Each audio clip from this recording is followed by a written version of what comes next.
जो प्रयास किया जा रहा है, लेकिन उन्होंने अपनी तरफ से जो है पूरी तैयारियां यहां पर की हुई हैं। बॉर्डर इस वक्त की एक बड़ी अपडेट आपको बता दें, खनौरी बॉर्डर पर किसानों पुलिस के बीच हिंसक झड़प हुई है। प्रदर्शनकारियों ने पुलिस पर हमला किया। हरियाणा पुलिस की तरफ से बयान आया है, पत्थर लाठी गंडासों से हमला किया गया। हरियाणा पुलिस की तरफ से दावा किया जा रहा है पराली में मिर्च पाउडर डालकर पुलिस वालों को घेरा गया।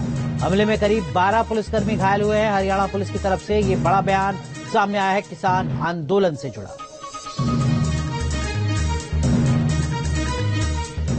अब सवाल है कि आखिर अन्नदाता दिल्ली आने पर ही क्यों अड़े हैं और पेच आखिर कहां फंसा है, जिसके चलते 4 राउंड की बात के बाद भी बात नहीं बनी।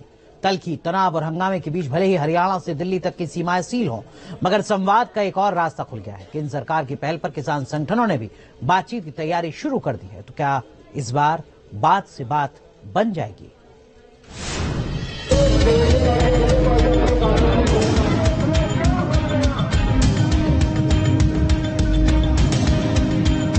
समाधान के क्या क्या रास्ता हो सकते हैं, उस पर हम चर्चा करते हुए आगे बढ़ें और चर्चा के माध्यम से समाधान करें। हमारी सरकार ने किसानों के लिए कितना काम किया, ये हम चर्चा कर चुके हैं। और सबसे बड़ा सवाल है कि एमएसपी पे अगर गारंटी नहीं मिलती तो किसानों को नुकसान होगा, पूरे देश के किसानों को नुकसान होगा। बॉर्डर बवाल और बेहिसाब सवाल कि आखिर ये हंगामा कितने दिनों तक और चलेगा। दिल्ली कूच के तमाम रास्ते बंद हैं, मगर संवाद के हर रास्ते खोल दिए गए हैं। शंभू बॉर्डर पर संग्राम के बीच एक बार फिर केंद्र और किसान संगठनों के बीच बातचीत का मंच तैयार होने लगा है, क्योंकि केंद्रीय कृषि मंत्री अर्जुन मुंडा ने साफ कहा है कि हर समस्या का एक ही समाधान है और वो है संवाद। यही अपील है कि सारे जो ऐसे किसान संगठनों के लोग हैं वो संयमता के साथ वार्ता में भाग लेकर इसका अस्थायी समाधान के क्या क्या रास्ता हो सकते हैं, उस पर हम चर्चा करते हुए आगे बढ़ें और चर्चा के माध्यम से समाधान करें। केंद्र सरकार की ओर से 5वें दौर की बातचीत का प्रस्ताव आते ही किसान संगठनों के बीच मंथन का दौर भी शुरू हो गया। कि कब तक मूवमेंट की तैयारी है आप लोगों की? अरे हम शांतिपूर्व, कोई मूवमेंट नहीं, हमारा सरकार फैसला करे, हम तो शांतिपूर्व कोई मूवमेंट यहाँ से नहीं कर रहे हैं। नहीं, हम तो नागरिक है ना देश के, तो हम अग्रेसिव थोड़ी हैं।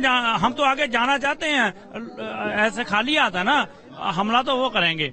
हम अपने नागरिकों पे, अपने फौजियों पे, अपने पुलिस वालों के ऊपर थोड़ी हमला कर सकते हैं। अभी तक 4 राउंड की बातचीत हो चुकी है। केंद्रीय मंत्री पीयूष गोयल, नित्यानंद राय, अर्जुन मुंडा के साथ पंजाब के सीएम भगवंत मान मिशन चंडीगढ़ पर किसान संगठनों के प्रतिनिधियों के साथ मैराथन बैठकें कर चुके हैं। 3 राउंड की बैठक में बातचीत नहीं बनी, मगर चौथे राउंड की बैठक में बातचीत को दिशा मिली, जब किसानों की 13 से उत्तरीय मांगों में 10 पर सहमति बनती दिखी। बाकी 3 मांगों में 2 ऐसी हैं जिसमें पेच ज्यादा फंसा है। इसमें एक है एमएसपी पर गारंटी और दूसरा है संपूर्ण कर्ज माफी।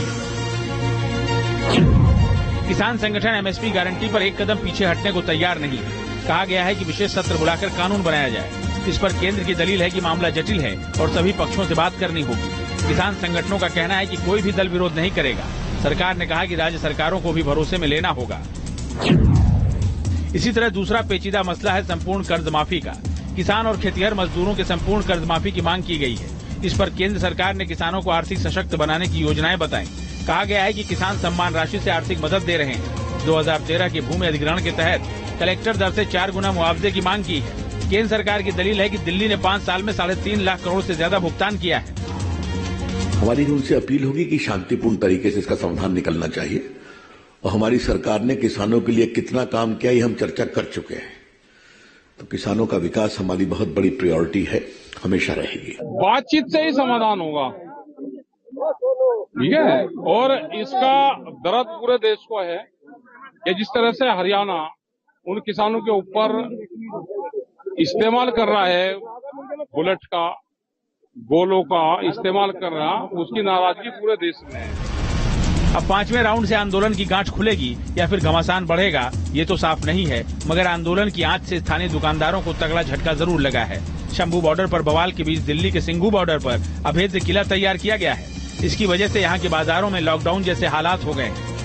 दिल्ली से सटे हुए सिंघू बॉर्डर पर लगातार पुलिस के द्वारा सख्त बैरिकेडिंग की गई है। आवाजाही इससे पूरी तरह प्रभावित हो रही है और जो प्रभाव पड़ रहा है वो व्यापारियों के जीवन पर भी पड़ रहा है, वो दुकानदारों के जीवन पर भी पड़ रहा है। सर प्रभाव तो बहुत ज्यादा पड़ रहा है। अब तो काम बिल्कुल बंद हो चुके हैं। पिछली बार भी बिल्कुल काम नहीं थे, 0 काम थे, अब बिल्कुल बंद हो चुके हैं। 12 बजने वाले हैं, कोई काम नहीं है, बोनी तक नहीं होती। इतना प्रभाव हो रहा है सर। रिक्शा वालों के पास काम नहीं है, लेबर के पास काम नहीं है। हमारे पास 10-12 लेबर सभी घर पे बैठी है। वो जैसे हमारा फैब्रिकेशन का काम है, गिलास एल्युमिनियम का, सभी लेबर घर पे बैठे, कोई काम नहीं है। ये किस तरीके से, यदि किसानों का ये जो संघर्ष है ये चलता रह रहा है तो दुकानदारी पर किस तरीके से आप लोगों पर इससे प्रभाव पड़ रहा है? प्रभाव ही प्रभाव जी, और है क्या यहाँ पे? काम धंधे सबके ठप हो चुके। जब इनके पास काम नहीं होगा तो हमारे पास काम नहीं होगा। अब काम नहीं होगा तो कर्जे सिर पे होने ही है। वो तो आ रहे हैं अपने कर्जे माफ करवाने के लिए, हमारे कर्जे माफ कराओ, हमको पेंशन दो। उनके कर्जे माफ कराने के चक्कर में यहाँ सब जाम हो जाएगा, काम रहेगा नहीं तो हमें कर्जे लेने पड़ेंगे अपने माफ करवाने के लिए। हमारे कौन माफ करेगा? एक तरफ अन्नदाता का आक्रोश है, दूसरी ओर कानून व्यवस्था और अर्थव्यवस्था का मोर्चा। तीनों ही फ्रंट पर केंद्र सरकार सधी हुई रणनीति के साथ कदम आगे बढ़ा रही है।